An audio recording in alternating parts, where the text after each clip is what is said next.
Shri Venkateswara gold తాకట్టులో ఉన్న మీ బంగారాన్ని విడిపించి కొనబడును. నమస్తే విజయవాడ. నమస్తే నమస్తే. సారీ సుమ గారు, నాకు మైక్ ఇవ్వడానికి కొంచెం డిలే అయింది.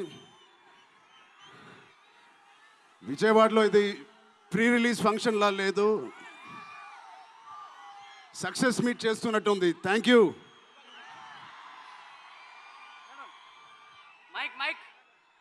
కేశినేని చిన్ని గారికి, దుర్గేష్ గారికి ఇంత గ్రాండ్ సపోర్ట్, ఇంత గ్రాండ్ ఈవెంట్కి సపోర్ట్ చేసినందుకు మీకు, మీ టీం అందరికీ చాలా చాలా థ్యాంక్ యూ సార్. ఇంత షార్ట్ నోట్లెస్ చేసినందుకు.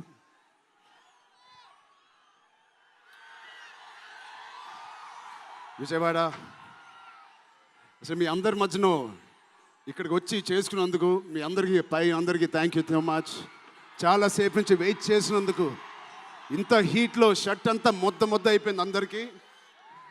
బట్ ఈ హీట్ని, ఈ ఎనర్జీని చాలా ఇంతసేపు ఎంజాయ్ చేసాం. విజయవాడలో చేయాలనుకున్నాం. ఎప్పుడైతే డిసైడ్ అయ్యామో నేను సతీష్ గారికి చెప్పాను, ఇది మా లక్కీయెస్ట్ సిటీ. నాన్నగారికి కానీ మాకు ఖైదీ నెంబర్ 150 కూడా ఇక్కడే చేసాం, ఇంద్ర కూడా ఇక్కడ చేసాం.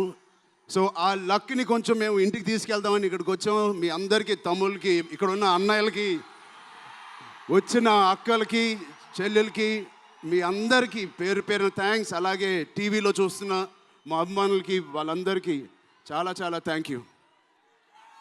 సరే, పెద్ది అన్ని విజువల్స్ చూశారు మీరు. పెద్ది ఎన్నో కథలు వింటూ ఉంటాం ఆర్టిస్ట్గా.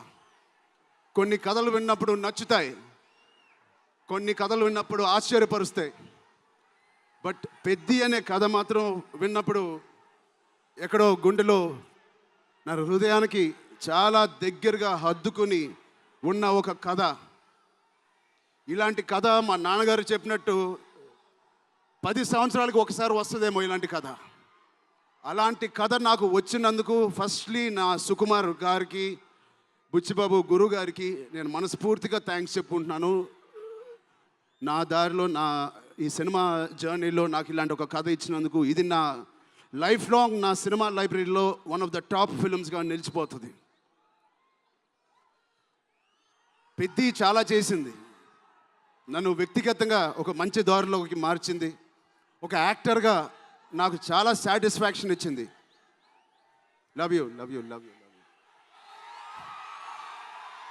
అలాగే ఇది నాకు బుచ్చి గారు చెప్పినప్పుడు ఇది ఒక సినిమా స్టోరీలాగా చెప్పలేదు, ఒక వ్యక్తి జర్నీ లాగా, ఒక ప్రయాణం లాగా ఒక కథ మొత్తం నరేట్ చేశారు నాకు. ఇది మామూలు సబ్జెక్ట్ కాదు, ఇది ఎగిసిపడే ఒక మనిషి కథ కాదు. కిందకి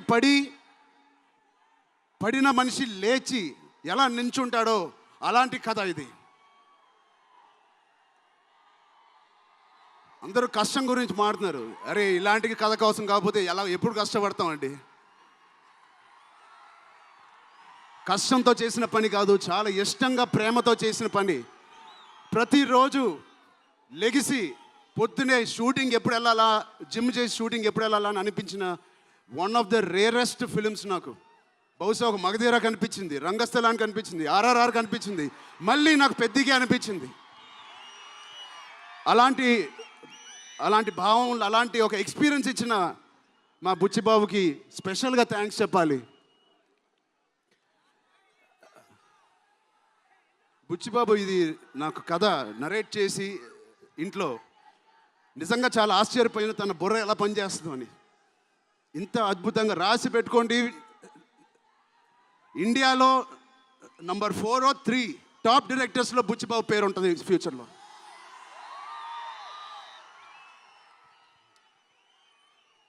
సో అంత మంచి ఎక్స్పీరియన్స్ ఇచ్చిన బుచ్చిబాబు గారికి చాలా థ్యాంక్ యూ. ఇలాంటి సినిమా ఒప్పుకోవడానికి నాకు ఒకటే బలం నా మనసులో, ఇలాంటి సినిమా చెయ్యాలి అని. ఎవరు కాదు, అది మీరే మీకోసమే. నిజంగా ఏ ఆర్టిస్ట్కైనా వాళ్ళ అభిమానుల నుంచి, వాళ్ళ శ్రేయోభిలాషుల నుంచి ఇలాంటి ఎక్సైట్మెంట్, ఇలాంటి ఎంకరేజ్మెంట్ లేకపోతే ఎందుకు చేయాలండి సినిమాలు? హాయిగా ఇంట్లో కూర్చొని వేరే పని చేసుకోవచ్చు. మీకోసం చేతులు ఇరక్కొట్టడమే కాదు, రక్తం చింది కూడా పని చేస్తాను మీకోసం.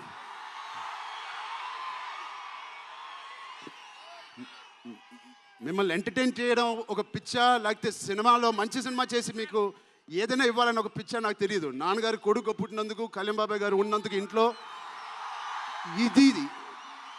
ఇది తప్ప నాకు ఇంకేం తెలియదు. బహుశా ఇంకోటి తెలుసుంటే ఇలా ఇంత పెద్ద ఆర్టిస్ట్ నేను ఒక ఫీల్డ్లో అయ్యేవాడిని కాదు. నాకు తెలిసిందల్లా సినిమా సినిమా సినిమా. సో నేను చనిపోయే వరకు మిమ్మల్ని ఎంటర్టైన్ చేస్తూనే ఉంటాను, అది రాసి పెట్టుకోండి.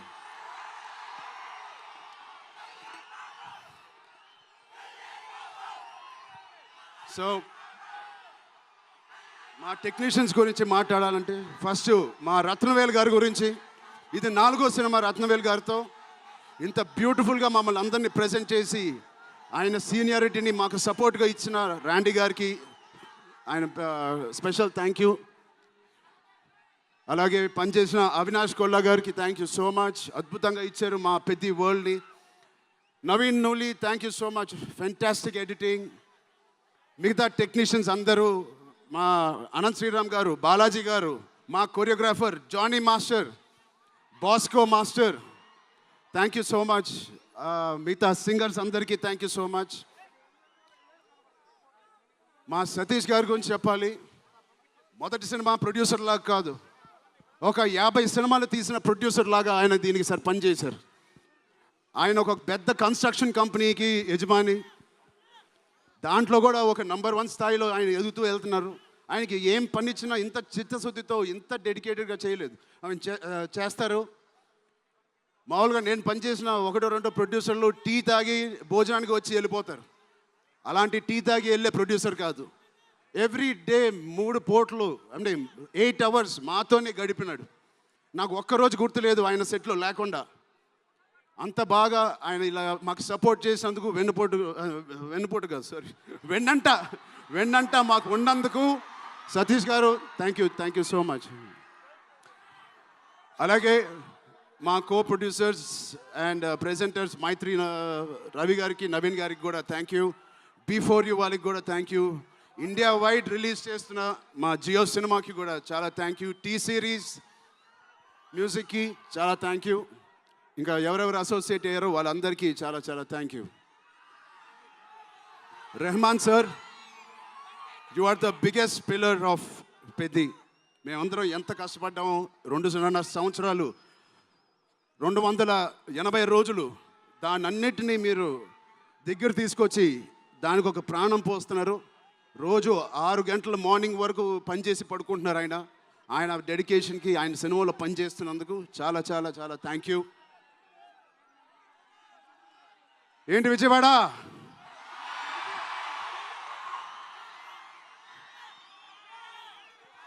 ఈసారి ఎవరి పేరు మర్చిపోలేదు కదా నేను.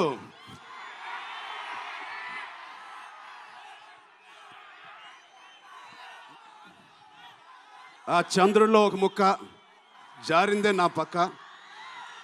మా జాన్వి గారికి ఇక్కడ శ్రీదేవి గారు ఎక్కడున్నారో జాన్వి గారిని చూసి ఎంతో మనస్ఫూర్తిగా, ఎంతో గర్వంగా ఆనందపడుతూ ఉంటారు. అలాంటి జాన్వి గారు ఈ సినిమాలో మాతో పనిచేసినందుకు చాలా చాలా thank you Janhvi garu. You are the happiness of the film. You bring joy to all of us when you come on stage, the way you work. చాలా చాలా పెద్ద లైఫ్ ఉంది మీకు. I wish you so much, all the best. మీ అమ్మగారి కన్నా చాలా పెద్ద హీరోయిన్ అవ్వాలని కోరుకుంటున్నాను. సో డేట్ గుర్తుందా? జూన్ 1. మా అమ్మాయిలందరికీ ఒకటి చెప్పేసి వెళ్ళిపోదాం అనుకుంటున్నాను. యాక్చువల్గా వెళ్ళాలని లేదు, ఇక్కడే ఉండాలని ఉంది మీతోనే. Love you. ఎప్పుడైనా ఒక ఆట ఓడిపోతే అది ఆటగాడు ఓడిపోయినట్టే కాదు, ఒక దేశం మొత్తం ఓడిపోయినట్టు ఏ ఆటైనా. అలాగే ఈ పెద్దిగాడు, మీ అందరికి తెలిసి ఆ డైలాగ్ ఉంది, ఆట ఆడలేదు, ఏంటది, పోరాడాడు. అలాగే మీ అందరి ఆశీస్సులతో, దుర్గమ్మ దేవి ఆశీస్సులతో మీ అందరికీ ఉండాలని మా అందరికీ ఉండాలని, ఈ 4వ తారీఖున వచ్చే ఈ పెద్ది సినిమాకి ఉండాలని, ఈ పెద్దిగాడి ఆత్మగౌరవాన్ని అమ్మ దుర్గమ్మ సాక్షిగా కోరుకుంటున్నాను. ఆత్మగౌరవాన్ని మీరందరూ ఉన్నత స్థాయికి తీసుకెళ్తారని మనస్ఫూర్తిగా దుర్గాదేవిని కోరుకుంటున్నాను. మీరు కూడా చల్లగా ఉండండి, జాగ్రత్తగా ఇంటికి వెళ్ళండి. మీ కుటుంబ సభ్యులు అందరినీ అడిగానని చెప్పండి. వాళ్ళందరికీ నా నమస్కారాలు ఇవ్వండి. మీరందరూ ఇంతసేపు ఉన్నందుకు థ్యాంక్ యూ.